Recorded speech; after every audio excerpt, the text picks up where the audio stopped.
अब मैं देख रहा हूं कि हमारे गाजीपुर बॉर्डर पर और टीकरी हो चाहे सिंगू बॉर्डर हो, सब पर सड़क खोदकर कंक्रीट की दीवारें बना दी गई हैं। उससे पहले कांटे लगाए गए। मतलब जो हमारी पार्लियामेंट की सुरक्षा नहीं है, उससे ज्यादा जबरदस्त सुरक्षा की गई। तो ये क्या हमला करने आ रहे दिल्ली पर? और बार बार हमारे राष्ट्रपति के अभिभाषण में भी इस बात की चर्चा करवा दी आपने। राष्ट्रपति को आप जानते हैं कि राष्ट्रपति तो वही कहेंगे जो आप लिखेंगे। उससे न एक लाइन इधर कह सकते हैं, न एक लाइन उधर कह सकते हैं। वो अगर अपने मन की बात कहना चाहें तब भी नहीं कह सकते। अब किसान अपनी मन की बात कहना चाहता है, इसलिए आया, क्योंकि वो अगर टेलीविजन और रेडियो पे उसकी बात आ नहीं सकती, इसलिए बैठा इसलिए है कि वो अपनी मन की बात आपको सुनाने आया है। आप तो अपनी बात सुना देते हैं सबको, कोई दिक्कत नहीं। तो जब और प्रश्न उठता ये है कि आया क्यों है? मेरा ये सवाल है कि आप कहते हैं कि किसानों के लिए कानून लाए, किसानों के लिए कानून लाए, किसान कहते हैं कि हमारे लिए कानून ठीक नहीं। जब उनके लिए ठीक नहीं, जिनके लिए लाए हो, तो आप क्यों जबरदस्ती उनके ऊपर लाद रहे हो कानून? वो कह रहे हैं कि हमारे लिए नुकसानदायक है, आप कह रहे हैं हम आपके लिए लाए।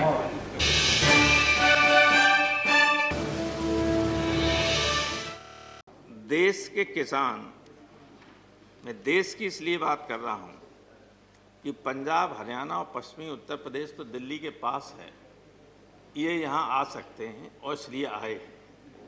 वरना नासिक से लेके लाखों की तादाद में लोग मुंबई गए, पवार साहब ने एड्रेस किया उनको, और दक्षिण भारत में कई जगह लाखों की संख्या में लोगों ने रैलियां की, इन कानूनों के खिलाफ विरोध प्रदर्शन किया। अब हमारे किसान बैठे हुए हैं कई महीनों से। तमाम किसानों की जान जा चुकी है, सर्दी की वजह से, भूख की वजह से, अन्य तमाम कारणों से। लेकिन सरकार ऐसी निर्दयी हो गई है, ऐसी बेरहम हो गई है कि उसके ऊपर कोई असर ही नहीं हो रहा है, कोई असर नहीं हो रहा है। आप ये बताइए कि अगर आप उनको 1.5 साल तक होल्ड करने के लिए, रोकने के लिए राजी हो जाते हैं, तो इसमें क्या दिक्कत है कि उन तीनों बिलों को विथड्रॉ करके इस सेशन में रिपील कीजिए उस एक्ट को, और नए बिल ले आइए, उनको स्टैंडिंग कमेटी को भेज दीजिए और उसके बाद नए बिल पास कर दीजिए। अगर पहले भी आपने विपक्षी मांग मान ली होती कि स्टैंडिंग कमेटी को भेज दी जाए, तो ये संकट नहीं आता। अब मैं देख रहा हूं कि हमारे गाजीपुर बॉर्डर पर और टीकरी हो चाहे सिंगू बॉर्डर हो, सब पर सड़क खोदकर कंक्रीट की दीवारें बना दी गई हैं। उससे पहले कांटे लगाए गए। मतलब जो हमारी पार्लियामेंट की सुरक्षा नहीं है, उससे ज्यादा जबरदस्त सुरक्षा की गई। पाकिस्तान बॉर्डर पर भी ऐसा नहीं है, मैंने तो वो बॉर्डर भी देखी, वहां भी इस तरह का नहीं है। तो ये क्या हमला करने आ रहे दिल्ली पर? और बार बार हमारे राष्ट्रपति के अभिभाषण में भी इस बात की चर्चा करवा दी आपने। राष्ट्रपति को आप जानते हैं कि राष्ट्रपति तो वही कहेंगे जो आप लिखेंगे। उससे न एक लाइन इधर कह सकते हैं, न एक लाइन उधर कह सकते हैं।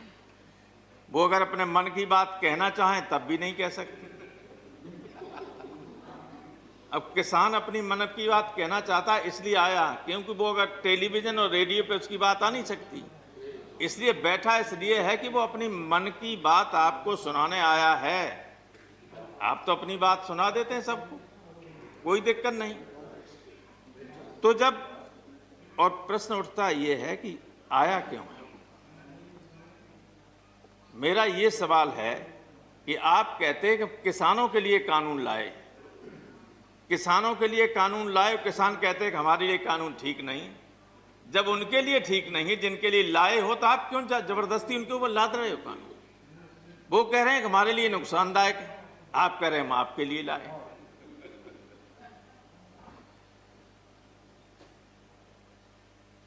अब देखिए, जो एमएसपी की बात चलती है, ये ऑर्डिनेंसेस आ गए थे पहले ही जून में, और बाद में विधेयक आए जब सत्र चला तब। मैं आपको उदाहरण देना चाहता हूं कि स्थिति कितनी खराब हो गई। लास्ट ईयर जब ये अध्यादेश नहीं आया था, उससे पहले हमारे यहाँ मक्का का भाव था 22 रुपया कुंटल, 2200 रुपया कुंटल। और इस बार जब यह अध्यादेश आपने लागू कर दिया, उसके बाद मेरा तमाम जमीन खाली पड़ी रहती थी, धान, उसके बाद आलू गेहूं ये सब करते रहते थे। तो लड़के करते थे, उन्होंने कहा साहब मक्का 2200 रुपया कुंटल बिक रही है, अब की मक्का कर दीजिए। मक्का की तो 1100 रुपया कुंटल बिक, 1100 रुपया कुंटल। और आपकी एमएसपी है सर, एमएसपी है हाइब्रिड की 2660 रुपया और सामान्य मक्का की 1860 रुपया। तब हमारी मक्का, मेरी कोशिश करने के बाद भी प्रशासन ने कहा कि हम नहीं खरीद पाएंगे। दलालों की तो खरीद लेंगे, लेकिन आम लोगों को आपके बिहार में तो स्थिति इससे भी ज्यादा खराब थी। आप पता करिए कि मक्का क्या हिसाब बिकी। तो एमएसपी के मिलने का कोई सवाल नहीं है। अब इसलिए नहीं कि आपने कहीं इस कानून में ये नहीं लिखा कि मंडियों के अलावा जो प्राइवेट मंडियां बनेंगी, और प्राइवेट बनेंगी क्या? हमें लगता है इन लोगों को कई साल पहले से पता था, बड़े लोगों को, ये ऐसे कानून आएंगे। आपके मध्य प्रदेश में कई जगह एक बड़े व्यापारी ने, जिसका नाम रोज लेते थे, मैं नहीं लेना चाहता हूं, लेकिन कई करोड़ टन चावल और गेहूं भरने के लिए, रखने के लिए गोदामें बना ली। 4 साल से बन रही थी। दिग्विजय सिंह जी, माननीय दिग्विजय सिंह जी अच्छी तरह जानते हैं। अब जब उनके बगल में जो मंडियां होंगी, हमारी राज्य की मंडियां, वे चल जाएंगी क्या? उन्हें कैसे मालूम था भाई कि ये कानून आने वाले हैं? 4 साल से बना रहे थे। आप देखिए आइए जाके, अगर मैं गलत कह रहा हूं। बनाई मंडी की नहीं बनाई? और किनकी हैं वो मंडियां? जिनके हवाई अड्डे हैं, कुछ दिनों बाद जिनकी रेलें भी हो जाएंगी, जिनके, अब देखिए, अब लखनऊ हम गए तो भाई चौधरी चरण सिंह हवाई अड्डा है, लेकिन नाम लिखा हुआ है अडानी, लिखा है हर जगह। हर लखनऊ की हर सड़क पे उसके बॉर्डर लगा दिए गए, होर्डिंग। आप बाहर जाइए, अगर 10 मिनट गाड़ी खड़ी करेंगे तो इतना रुपया, और 10 मिनट से ज्यादा हो गया तो इतना रुपया। आपको अगर कोई छोड़ने आया, आप वीआईपी हैं, उनके साथ, आपके साथ गाड़ियां चली आई, थोड़ा सा हवाई जहाज लेट है और आपसे नमस्ते करने के लिए, खड़े बात करने के लिए रह गए, तब तक पता चला गाड़ी का पैसा बढ़ गया। बहुत बुरा हाल है। तो वही स्थिति इसमें है कि किसान क्यों परेशान है? किसान जानता है बहुत अच्छी तरीके से, सबसे बेहतर मंडियां काम करती हैं पंजाब और हरियाणा की। और वो जानता है कि जब ये मंडियां बेकार हो जाएंगी तो मनमाने तरीके से व्यापार, ये जो बड़े उद्योगपति हैं जिनकी मंडियां बनेंगी निजी, वे किसानों को कहेंगे कि हम इस भाव पे लेंगे, लेना हो तो दो, न देना हो तो रखो अपने घर। और गरीब होता है आदमी, किसान को जब फसल होती है तब वो उस पैसे से अपने बच्चों के लिए कपड़े लेता है, लड़के लड़कियों की शादी हो तो उसका इंतजाम करता है, पढ़ाई के लिए पैसा की व्यवस्था करता है, तो मजबूरी में उसे फिर सस्ते में बेचना पड़ता है। और ये भय है और भय वास्तविक है। दूसरे ये कि जो एक इसमें दूसरा बिल है कॉन्ट्रैक्ट फार्मिंग का। कॉन्ट्रैक्ट फार्मिंग में इतनी बड़ी धोखाधड़ी हम लोगों को पहले ही संदेह था। अब आप देखिए, छत्तीसगढ़ के लोग हैं यहाँ, ये हमारे पास सामने रखा हुआ पेपर कटिंग।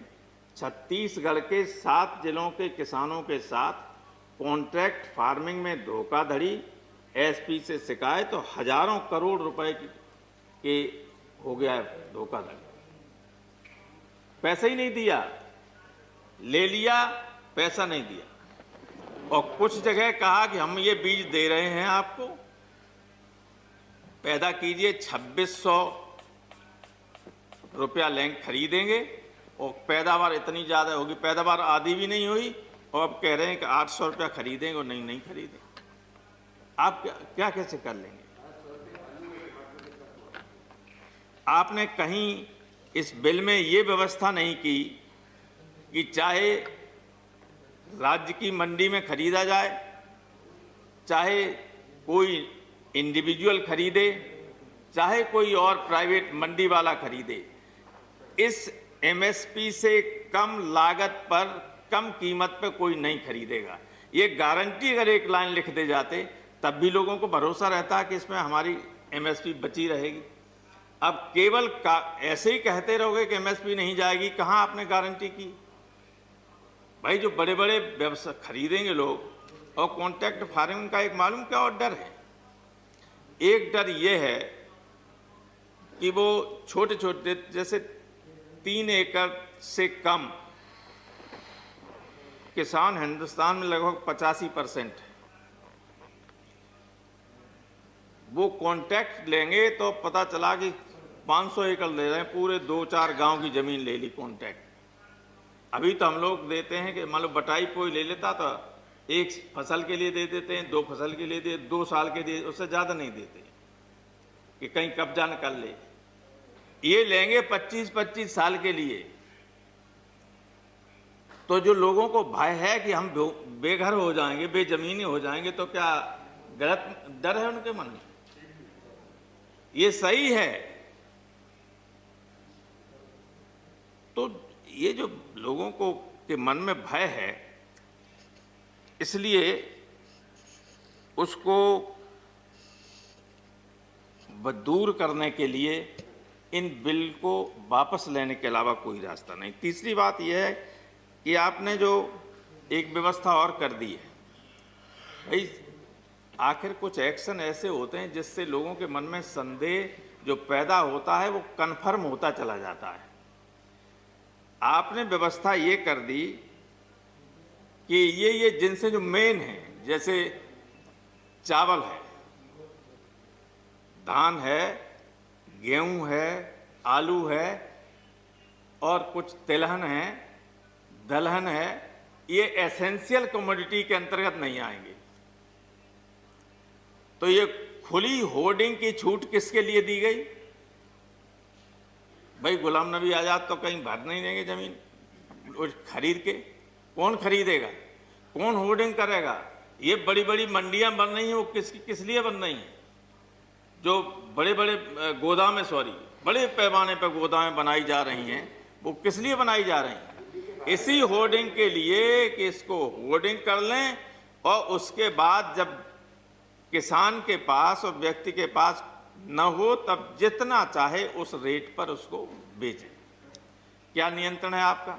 सिर्फ उसमें ये लिखा कि युद्ध की स्थिति में या कोई और महामारी हो उस स्थिति में आप उनको ले सकते हैं, अन्यथा उन्हें छू नहीं सकते। चाहे जनता भूखी मरती रहे, लेकिन गोदामें भरी रहेंगी। जब अकाल पड़ा था एक बार बंगाल में, तो लाखों टन नीचे गोदामों में भरा था और हजारों आदमी ऊपर मर गया था। ये कहीं पढ़ा था मैंने, मरे थे लोग। तो इसलिए ये जो संदेह लोगों के मन में है, ये अनावश्यक नहीं है। और आपने आरोप लगा दिया कि विपक्ष ने किसानों को गुमराह कर दिया है। हर चीज में राजनीति करने की आवश्यकता नहीं है। जो सूरज के रोशनी की तरह साफ चीज हो, उसके लिए भी ये कहो कि ये तो भाई ऐसा नहीं ऐसा है, तो कौन मान लेगा उसको। आपने कहा कि किसानों ने गुमराह कर दिया, और एक चीज नहीं, हर चीज में। आपने कल देखा होगा, बाद में अधिकारियों को बैकफुट पे जाना पड़ा कि दिल्ली में सादरा पुलिस ने स्टील की लाठियां मंगाई। स्टील की लाठियां जब वो कुछ चैनलों ने दिखा दी तो अधिकारियों ने स्पष्टीकरण दिया कि हमें नहीं मालूम था, कुछ लोकल अधिकारियों ने बना दी थी, बाद में उनको विड्रॉ कर लिया गया। किसानों के लिए स्टील की लाठियां, कभी दुश्मनों के लिए बॉर्डर पे स्टील की नहीं जरूरत पड़ी, लाठी की जरूरत, लेकिन यहां स्टील की लाठी मंगा ली थी। तो क्या ये दुश्मन है जो देश को खिलाते हैं? पंजाब का एक शानदार इतिहास है, अतीत है। अगर पंजाब इतनी बड़े पैमाने, अब तो देश के दूसरे हिस्सों में भी बहुत बढ़िया खेती होने लगी, लेकिन एक स्थिति ऐसी थी जिसमें देश के बड़े हिस्से को खिलाने पिलाने का काम पंजाब करता था। देश की सीमाओं पर बड़े पैमाने पर उनके घरों से जाने वाले लड़के हैं। और मैं ये आप भी जानते हैं और हम सब जानते हैं कि जितने किसान परिवारों के लोग हैं, वे न केवल खेती पैदा करके लोगों के पेट भरने का काम करते हैं, बल्कि हमारी पुलिस और सेना में जो लोग हैं, बॉर्डर पर जो सीमाओं की रक्षा करते हैं, देश में जो लॉ एंड ऑर्डर को बनाए रखने का काम करते हैं, वे जवान भी इन्हीं किसानों के परिवारों से आते हैं। ये उन परिवारों से नहीं आते हैं जो जिनके लिए आप लोग काम कर रहे हैं। आपको काम करना चाहिए इनके लिए, आप कर रहे हैं उनके लिए जिनके आसपास का, जिनके रिश्तेदार और खानदान कोई सेना में जा ही नहीं सकता है। नहीं दे, अगर उनके सामने गोली चला दी जाए तो गिर पड़ेंगे, है क्या? लेकिन देश का धन सारा इकट्ठा कर लें और उनकी मदद हो रही। भाई ये क्या दिक्कत है कि किसान कह रहे हैं कि वापस कर लिए? इसमें प्रतिष्ठा का प्रश्न क्या? अगर हम कहते, अगर विपक्ष कहता, पॉलिटिकल पार्टीज कहती कि आप विड्रॉ कर लीजिए, आप मत करो, लेकिन किसान किसी राजनीतिक दल का नहीं है, किसी राजनीतिक दल से प्रेरित नहीं है, बल्कि जो लोग बैठे हुए उन्होंने कहा है कि कोई राजनीतिक दल का व्यक्ति हमारे मंच से भाषण नहीं कर सकता, बैठ सकता है नीचे, लेकिन मंच पर नहीं जा सकता है। कहा है कि नहीं कहा है? तो उसमें आपकी क्या प्रतिष्ठा गिरी जा रही है? जब गुलाम नबी साहब बता रहे थे, जो उन्होंने उदाहरण 3 दिए, वो 100% सत्य और तथ्यात्मक हैं। जब अंग्रेज किसानों की बात को मान सकता है और कानून को वापस ले सकता है, तो क्या आप अंग्रेजों से खराब हैं? आपको क्या दिक्कत है? सर समय हो गया? जी हो गया, ऑलरेडी 2 मिनट 3 मिनट अधिक हो गए। मैं आधा मिनट में खत्म किए दे रहा हूं। सर, एक तो मैं अपनी बात खत्म करने से पहले ये कहना चाहता हूं कि इस पेंडेमिक में भी अकेले खेती ही ऐसी थी जिसने जीडीपी को रोके रखा। कुछ हमारी खेती का योगदान 20% है, 14% से बढ़ के 20% हो गया, क्योंकि और जीडीपी डाउन हो गई थी, लेकिन खेती ने आपकी इज्जत रखने की कोशिश काम किया, लोग देश को बचाने का काम किया। और दूसरे ये कि जो लोग मरे हैं, मैं सरकार से ये मांग करता हूं कि उन किसानों को, उनके परिवारों को कम से कम 20-20 लाख रुपए का मुआवजा दिया जाए, और उनके बच्चों को कहीं न कहीं राज्य सरकारों से कह के या केंद्र सरकार में उनको एक आध बच्चे को जो मरे हैं उनको सरकारी नौकरी दी जाए। और हमारे गुरु उदय प्रताप सिंह ने एक बार लिखा था इसी पे कि खेत में मेहनत तुमने की, तुम्ही को तंगी का डर हो। तुम्हारे घर में दिया जले, रोशनी और कहीं पर हो। उठो ये नीलकंठ तीसरे नेत्र की याद दिलाता हूँ, तुम्हें आवाज लगाता हूँ। तो ये किसानों को इस सदन के माध्यम से मैं आवाज देना चाहता हूँ कि एक हो सारे देश के। इन्हें तो अभी ये घमंड है कि हम बाहर से मंगा लें, तुम मत दो अन्न, हम बाहर से मंगा लेंगे। हाँ, ये कर सकते हैं, ये कर सकते हैं, लेकिन कितने दिनों तक कर सकते हैं? ऐसा नहीं है कि किसान जिस दिन विद्रोह पर उतर आएगा तो बड़े बड़े लोग सत्ता में नहीं रहते हैं। ये किसी को घमंड नहीं रहना चाहिए कि हमेशा सत्ता में बने रहें। इसलिए लोगों की बात सुनिए। लोकतंत्र है, देश की बड़ी आबादी वो है, बैठे हुए हैं लोग, उनको मनाइए। वे आपको मना रहे हैं, ये समझिए एहसान कर रहे हैं आप पे। आप उनसे कहिए आप जाइए, हम ये विड्रॉ करेंगे बिल और नए बिल लाएंगे जिसमें उनसे भी पूछा जाएगा, उनके संगठनों से पूछा जाएगा और उसके हिसाब से संशोधित कानून लाए जाएंगे। बहुत बहुत धन्यवाद। धन्यवाद। अगर आप चाहते हैं गरीब हर वंचित इंसान की आवाज आप तक पहुंचे तो हमारे चैनल को सब्सक्राइब करें और बेल आइकन का बटन दबाना ना भूलें। देखते रहिए बहुजन हलचल न्यूज।